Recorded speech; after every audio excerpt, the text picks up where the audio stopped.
नमस्कार। BA part द्वितीय का द्वितीय प्रश्न पत्र भारतीय समाज मुद्दे तथा समस्याएं, जिसमें आज हम बात करने जा रहे हैं श्वेत वसन अपराध के कारण की।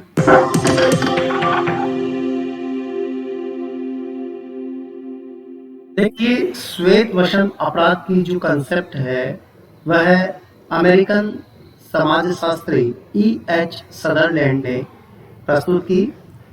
सदरलैंड ने 1939 में अमेरिकन सोशियोलॉजिकल सोसाइटी में वार्षिक अधिवेशन के दौरान अपने अध्यक्षीय उद्बोधन में अमेरिकन व्यापारियों के कानून विरोधी कार्यों एवं संगठित अपराधों के बारे में जानकारी दी। श्वेतपोश अपराधी वे व्यक्ति हैं जो समाज के प्रतिष्ठित व्यक्ति हैं। एक तरफ समाज को बहुत बड़ी धनराशि दान के रूप में देते हैं, वहीं समाज को अंधेरे में रख करके गैर कानूनी कार्य भी करते हैं। ऐसे लोग श्वेतपोश अपराधी कहलाते हैं। इसका तात्पर्य यह हुआ कि श्वेतपोश अपराधी समाज के प्रतिष्ठित व्यक्ति माने जाते हैं जो कानून विरोधी कार्य करते हैं। इसके साथ ही समाज में कुछ कारण होते हैं, वे कारण जो श्वेतपोश अपराध के लिए उत्तरदायी हैं। दुनिया में सभी जगह अपराध की प्रवृत्ति कम या अधिक पाई जाती है, लेकिन कुछ परिस्थितियां ऐसी है जैसे सामाजिक, आर्थिक, राजनीतिक, जिसके कारण से अपराध पनपते हैं। श्वेतपोश अपराध के लिए भी कई कारण जिम्मेदार हैं। उन कारणों में से प्रमुख कारण इस प्रकार हैं। सबसे पहले बात करें लापरवाही की।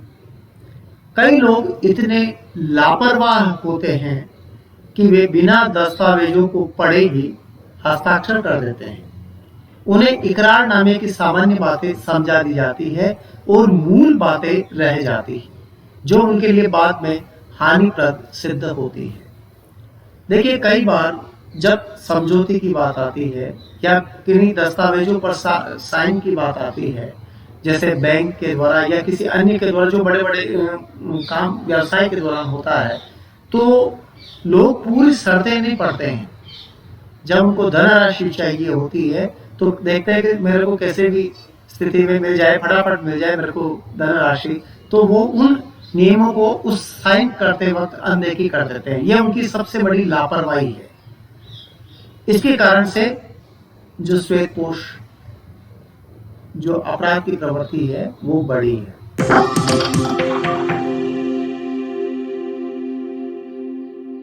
दूसरा रीजन है इसमें कानून के प्रति अनभिज्ञता।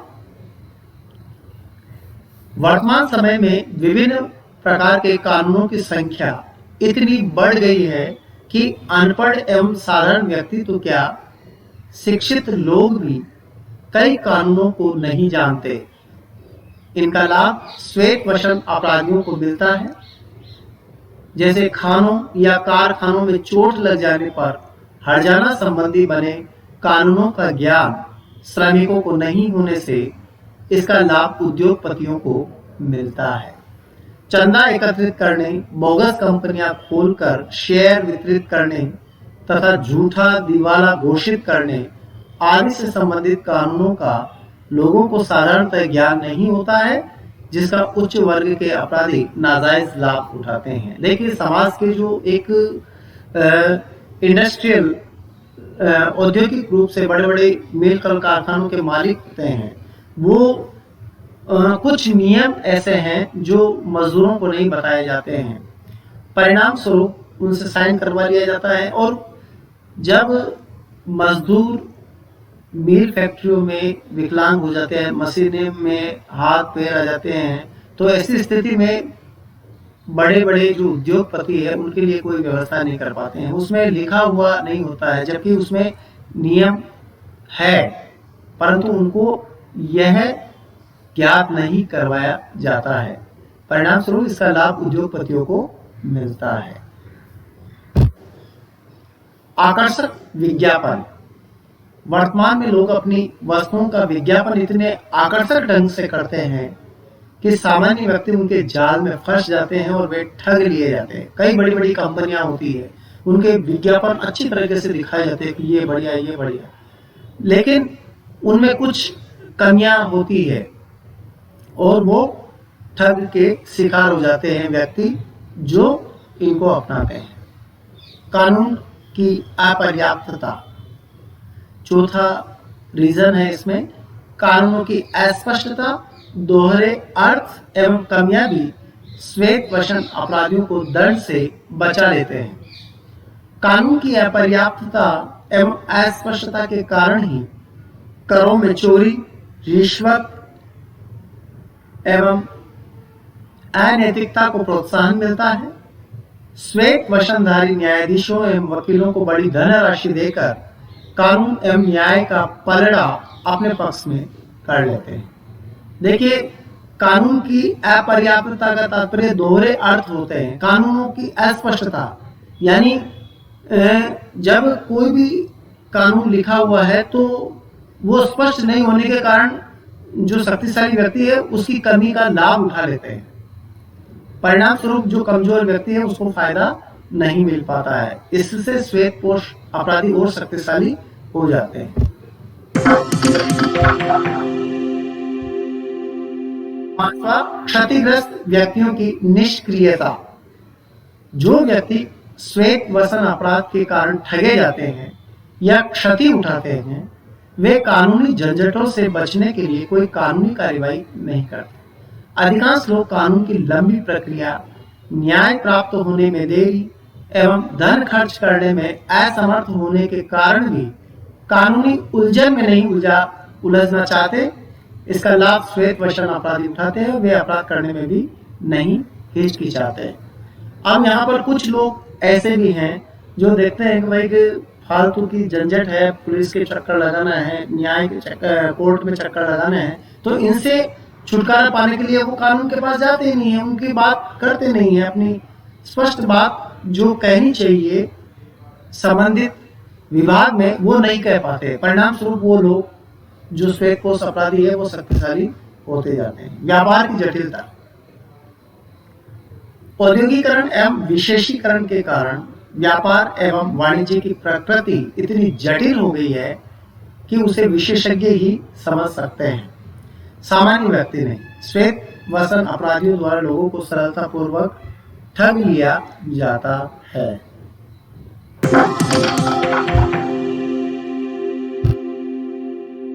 सातवां, पूंजीवादी वर्ग संरचना।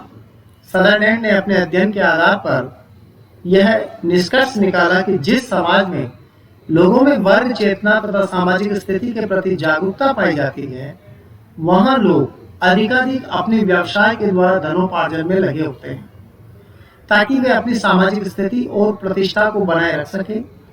पूंजीवादी व्यवस्था में पूंजीपति एवं उद्योगपति श्रमिक वर्ग का शोषण करते हैं और अधिकाधिक धन कमाते हैं। वे वैध एवं अवैध तरीकों से अपनी आर्थिक स्थिति को मजबूत बनाए रखना चाहते हैं। उच्च वर्ग निम्न वर्ग को प्रतियोगिता में परास्त करना चाहता है। दोनों ही वर्ग आर्थिक प्रतिस्पर्धा में अनैतिक साधनों, झूठे विज्ञापनों, घूसखोरी, चोरबाजारी, जालसाजी आदि का सहारा लेते हैं। देखिए, आज के औद्योगिक जटिल समाज में पूंजीवादी वर्ग संरचना बड़ी है और इस वर्ग संरचना में जो शक्तिशाली है, पूंजीपति है, वो कमजोर श्रमिक लोगों का शोषण करते हैं। कार्ल मार्क्स ने भी यही कहा था कि पूंजीवादी और अधिक पूंजीपति होते चले जाते हैं, श्रमिक और गरीब होता चला जाता है।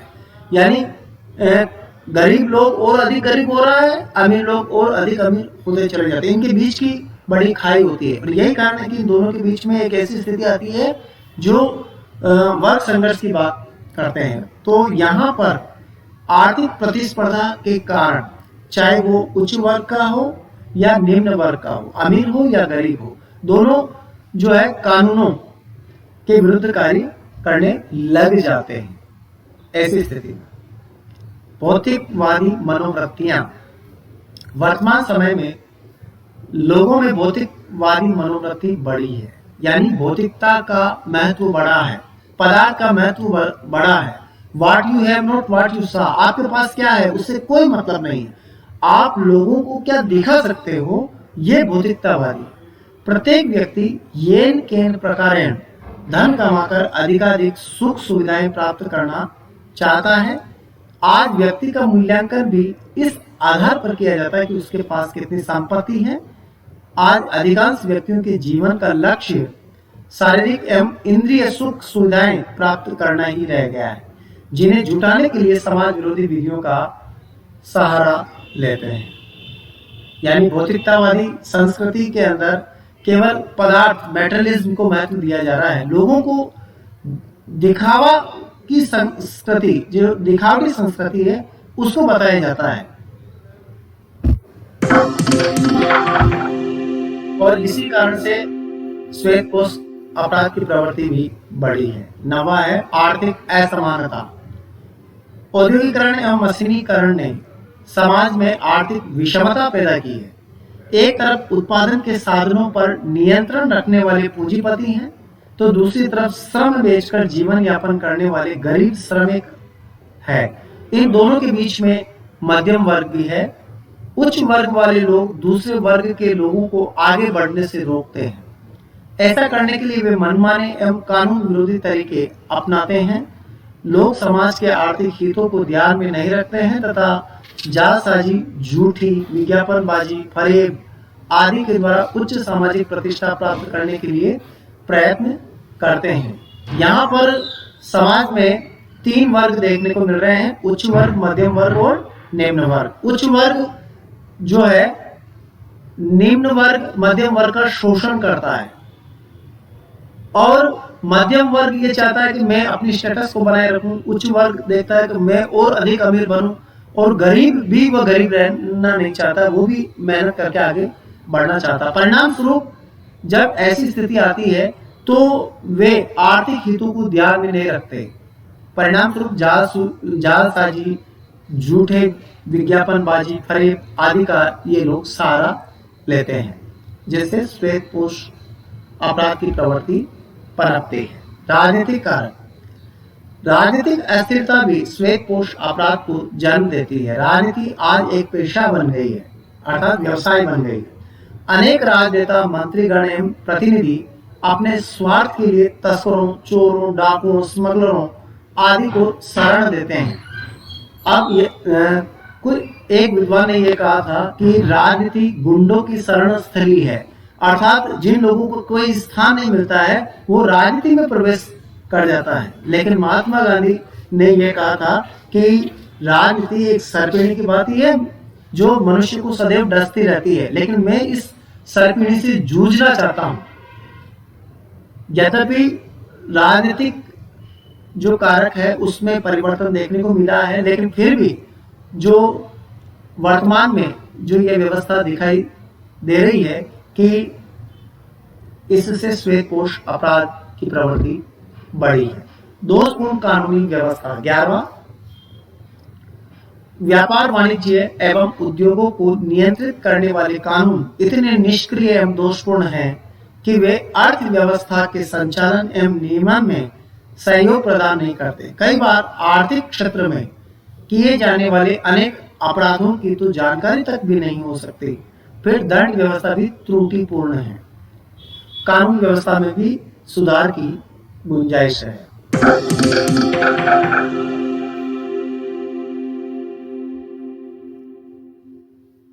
सामाजिक सांस्कृतिक मूल्य। प्रत्येक व्यक्ति सामाजिक सांस्कृतिक मूल्य व्यवस्था को बनाए रखना चाहता है और उसमें परिवर्तन नहीं चाहता। लोग सामाजिक प्रतिष्ठा की हानि के भय से परंपरागत मूल्यों को बनाए रखने के लिए गलत तरीकों का प्रयोग करते हैं, जैसे दहेज देना परंपरागत सामाजिक मूल्यों की दृष्टि से अच्छा माना गया। इसे जुटाने के लिए व्यक्ति गलत साधनों द्वारा धन कमाता है और अपनी प्रतिष्ठा को बनाए रखता है। 13, संगठित अपराध। वर्तमान समय में आपराधिक कार्यों में लिप्त बड़े बड़े संगठन पाए जाते हैं, जिनमें कई राजनेता, व्यापारी, उच्चाधिकारी एवं प्रतिष्ठित व्यक्ति तक फंस जाते हैं। जब सभी उच्चाधिकारी घूस लेते हो तो ईमानदार व्यक्ति उसमें टिक नहीं सकता है। वर्तमान में यही दिखाया गया है। 14वां, प्राथमिक नियंत्रण का अभाव।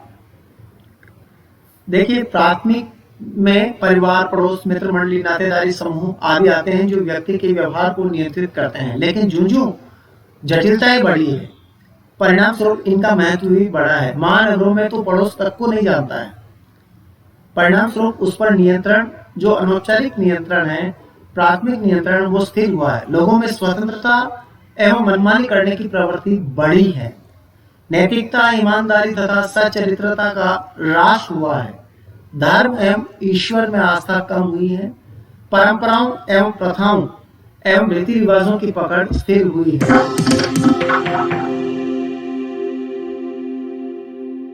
15वां, गोपनीयता। श्वेत वचन अपराधों में वृद्धि का एक कारण इस प्रकार के अपराधों का पता न लग पाना है।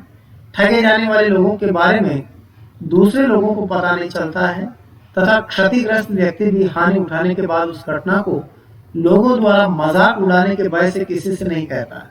इसका परिणाम यह होता है कि श्वेत वचन अपराधियों को अपराध करते रहने हेतु प्रोत्साहन मिलता है। और 16, सामाजिक विघटन। सामाजिक विघटन से पुराने मूल्य टूटने लगते हैं। प्रथाएं, परंपराएं, रूढ़ियां निष्क्रिय हो जाती हैं। सामाजिक नियंत्रण स्थिर बढ़ जाता है तथा सामाजिक संगठन छिन्न भिन्न होने लगता है। विघटन से ग्रसित समाज में फरेब, गबन, चोरी, मुनाफाखोरी, घूसखोरी आदि पनपने लगते हैं। तो इस प्रकार सामाजिक संगठन और सामाजिक विघटन। सामाजिक संगठन में समाज व्यवस्था संचालित होते हैं, सामाजिक मूल्य है, सामाजिक नियंत्रण, वो मजबूत होते हैं। लेकिन जब सामाजिक मूल्यों का ह्रास होने लगता है तो समाज में विघटन की स्थिति पनपने लगती है और सामाजिक विघटन के कारण जो है समाज टूटने के कगार पर हो जाता है। अधिकांश फरेब, गबन, चोरी, मुनाफाखारी, अपराध की प्रवृत्ति बढ़ने लगती है। स्पष्ट है कि श्वेत वचन अपराध को जन्म देने के लिए अनेक सामाजिक, आर्थिक, सांस्कृतिक एवं राजनीतिक परिस्थितियां उत्तरदायी है।